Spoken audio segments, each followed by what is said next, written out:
Claire Croft and Phil Lewis, welcome to the conversation today. Thanks, John. Thank you. It is a pleasure to be with you both. You're joining us from across the pond in the UK. I'm south of Salt Lake City in Utah. And today we're going to be talking about the power of people-centric change in today's business landscape.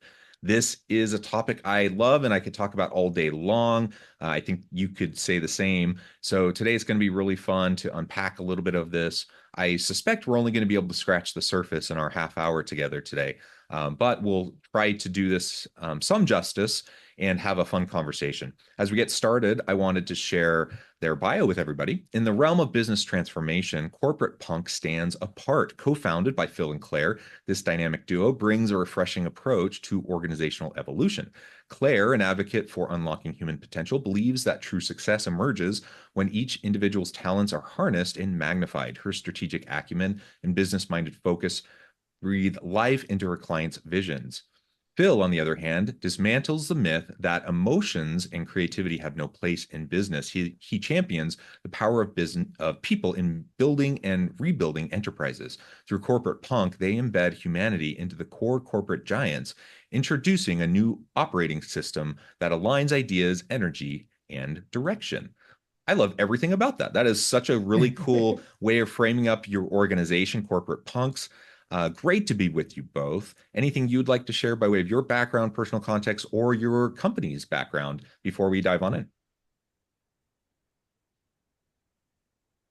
Well, I would just say very briefly by way of very quick background. I mean, the reason that this work came about, maybe this is something we can explore today. I don't know, John, but the business got founded nearly 10 years ago now because we'd been kicking around for years. Claire and I have known each other for a very long time. We spent time in creative agencies, in my case, in management consultancy as well, and spent a load of time working with lots of different client organizations as well.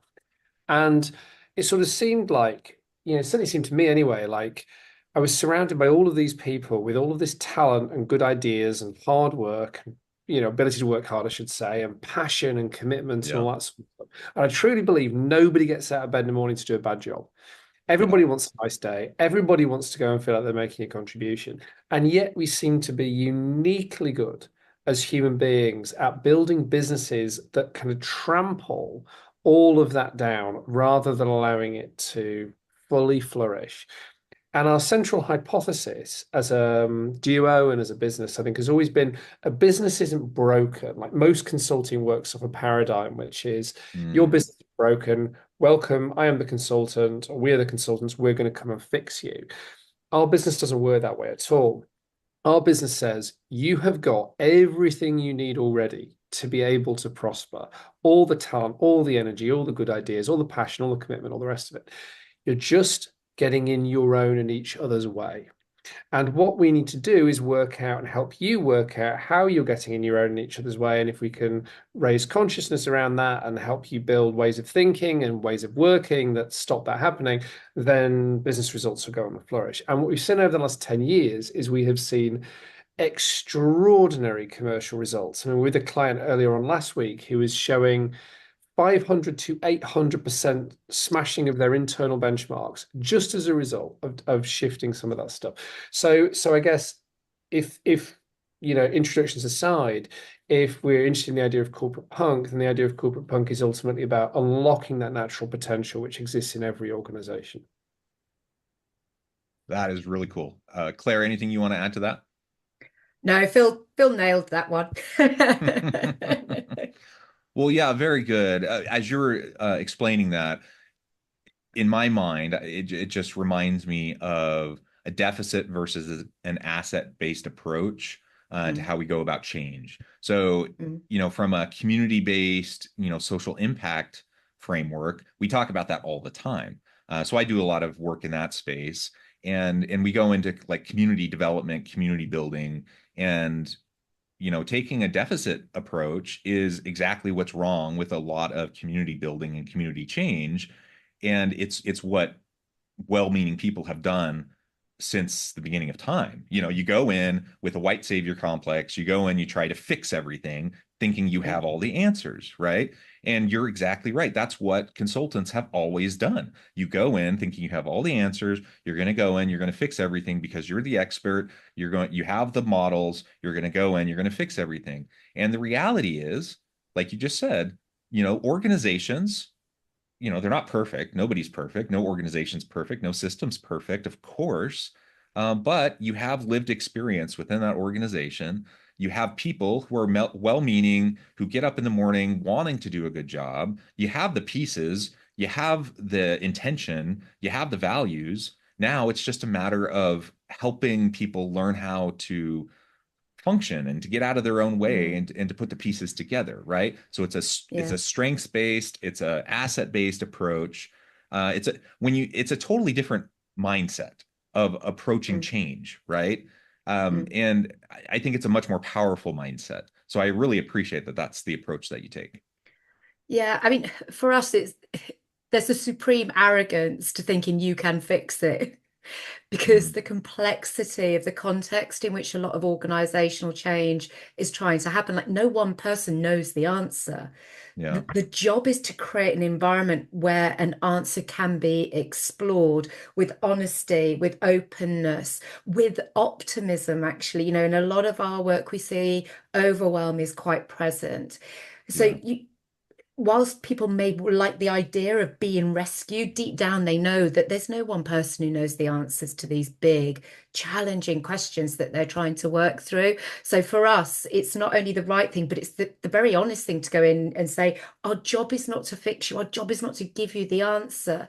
Our job is to help you get there together for yourselves. Like, we like to be made redundant. We love it when our clients don't need us anymore, because then we've done our work.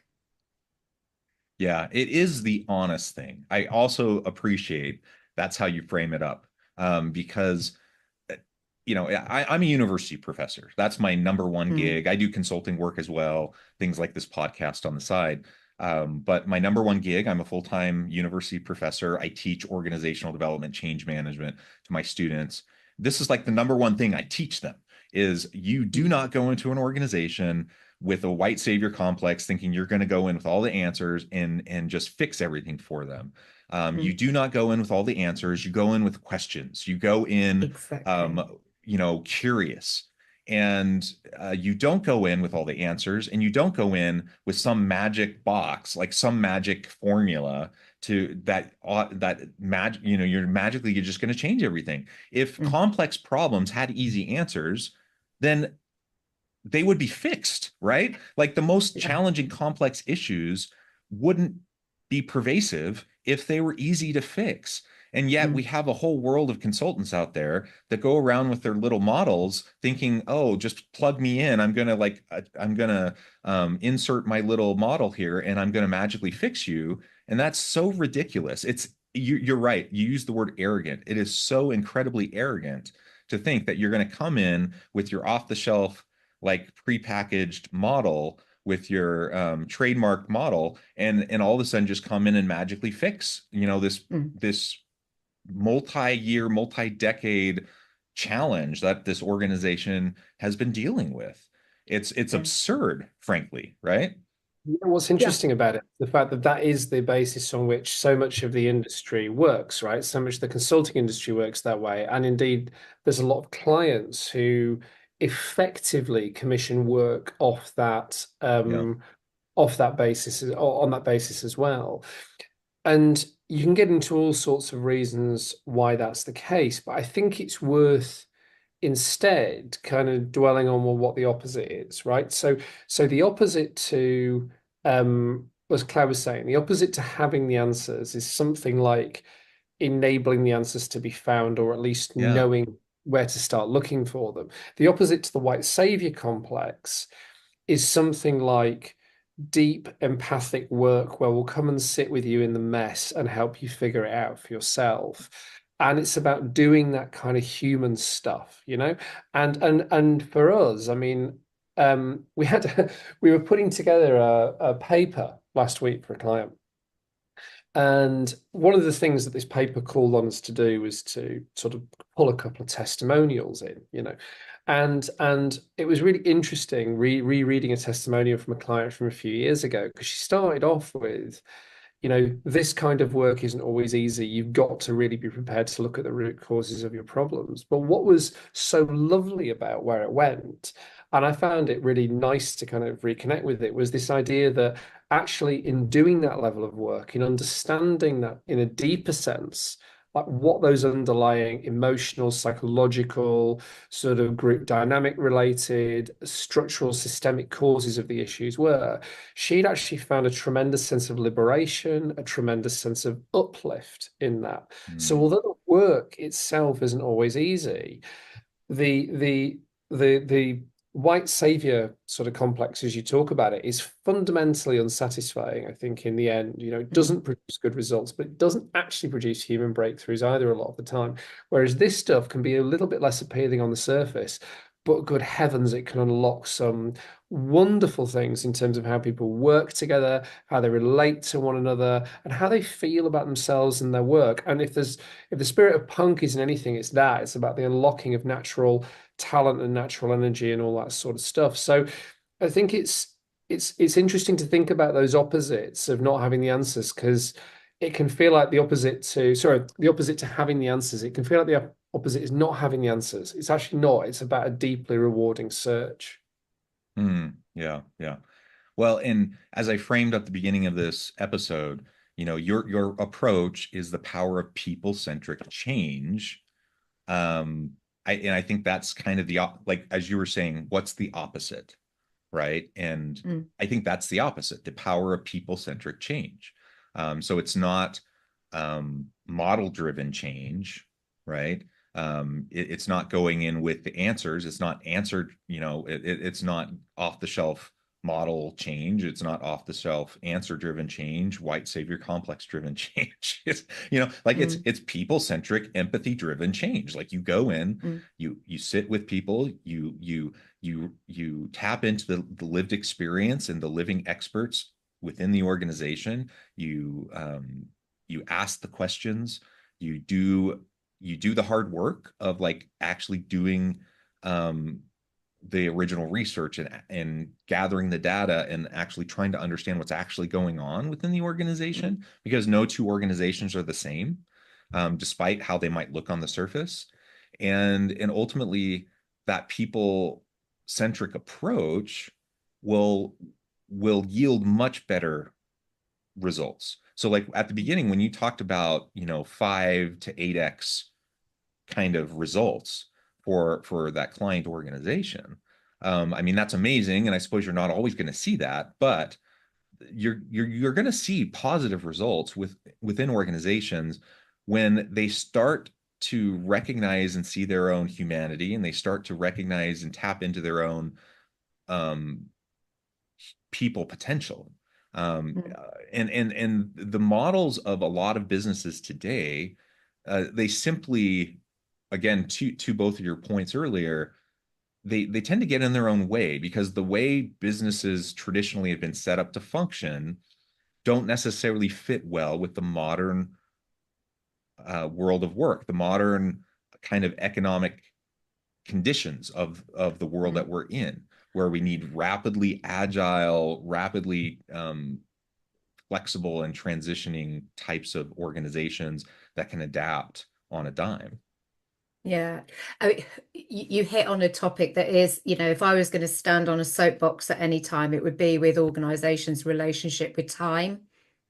Because where the whole need for agility has gone is let's just do stuff. We just need to take action, action, action, action, action. And thinking as an activity has become one of the most devalued Oh aspects yeah. of work today.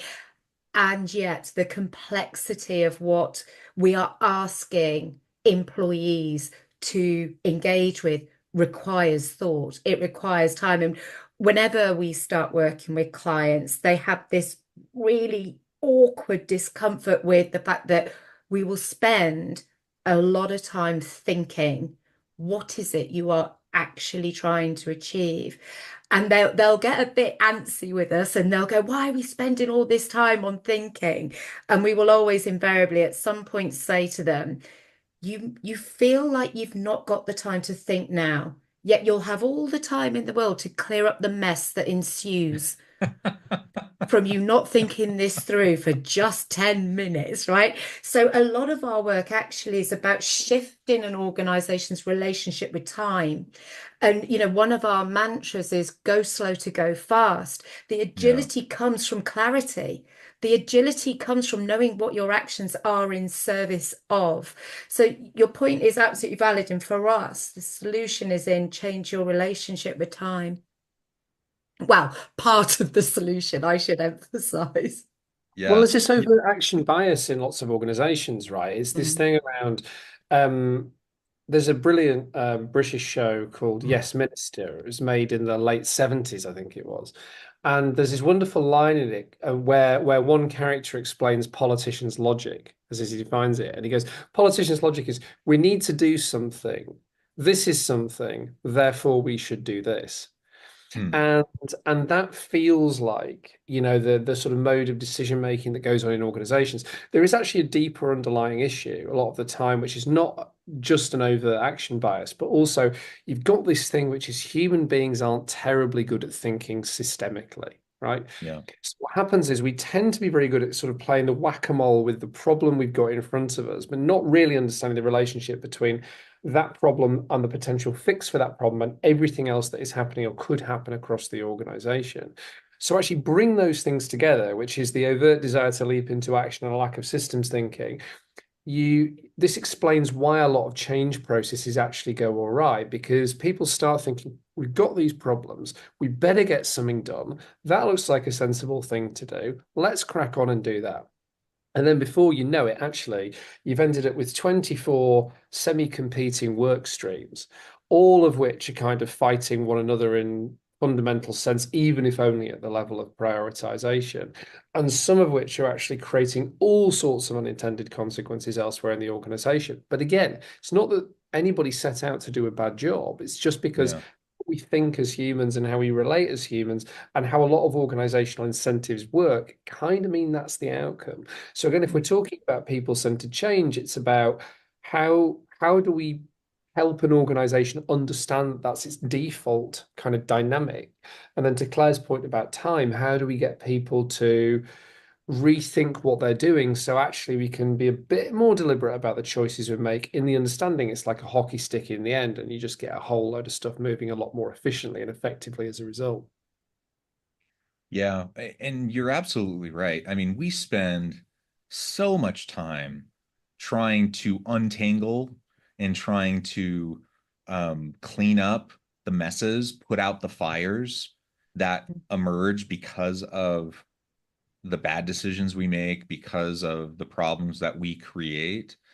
Like if we can take a little bit of time up front to be more strategic, to think through the systems processes, to just be thoughtful, and to do the thinking work, Mm.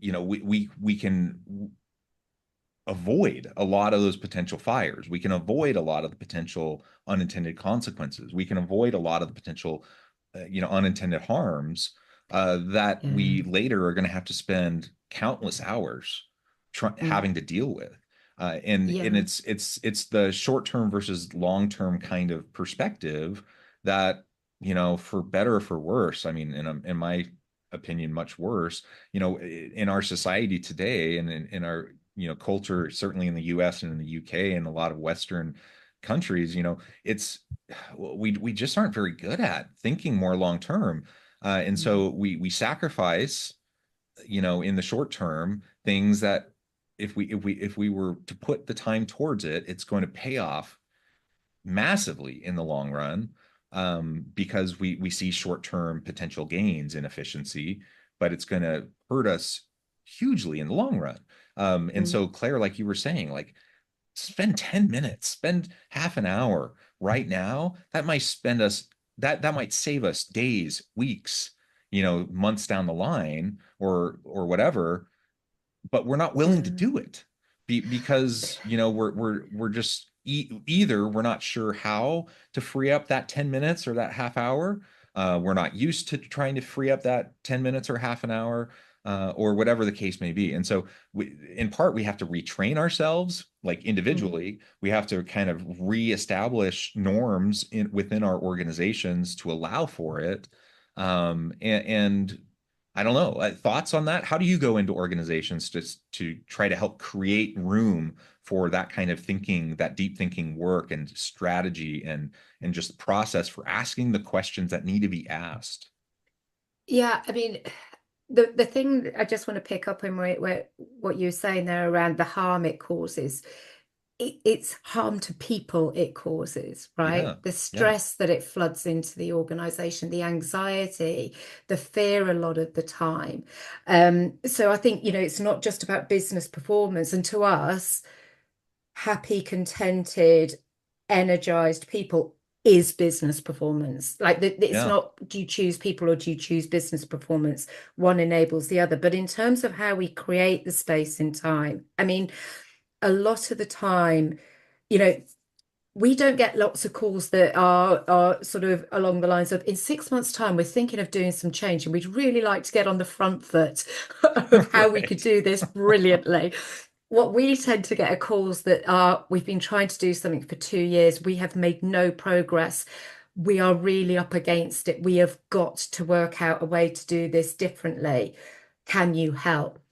So the way that people can often be engaging with us is from a point of where they know that what they're doing doesn't work. So there is an openness there to hearing something different about how you might want to approach your change.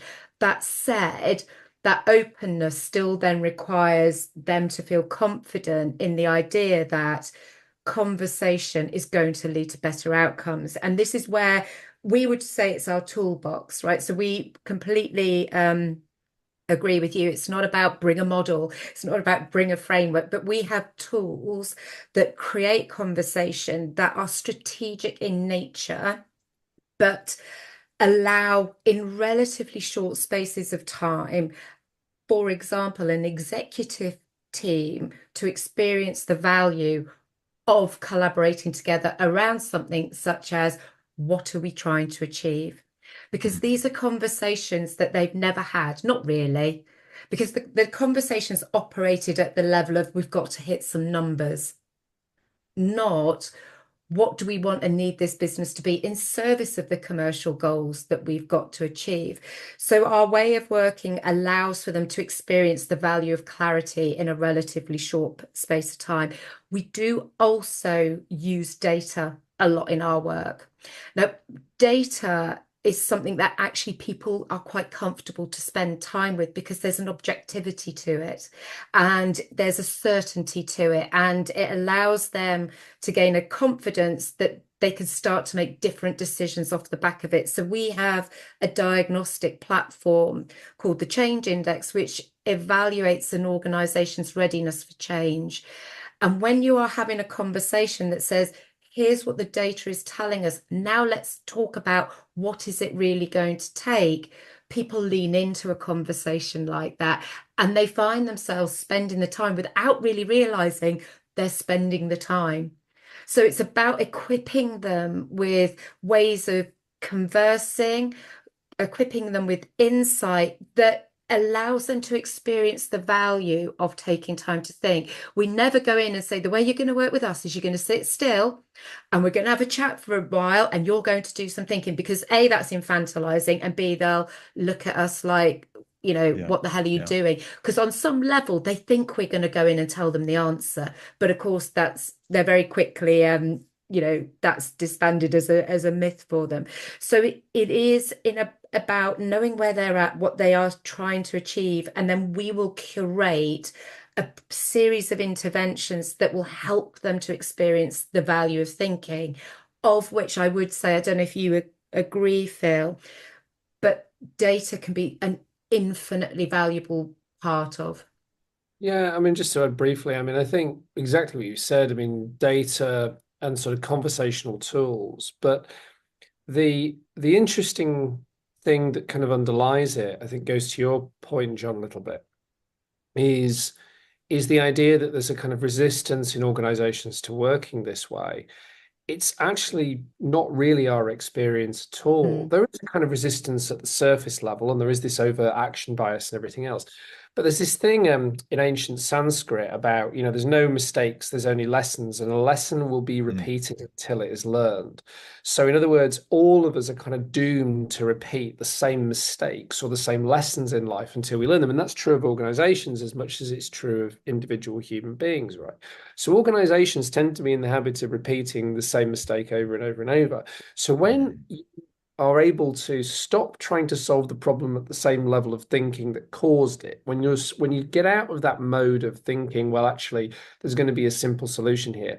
And when you kind of elevate up and you start using data and the kind of tools Claire was talking about to foster a different kind of conversation, the latent appetite for that sort of conversation just gets completely activated.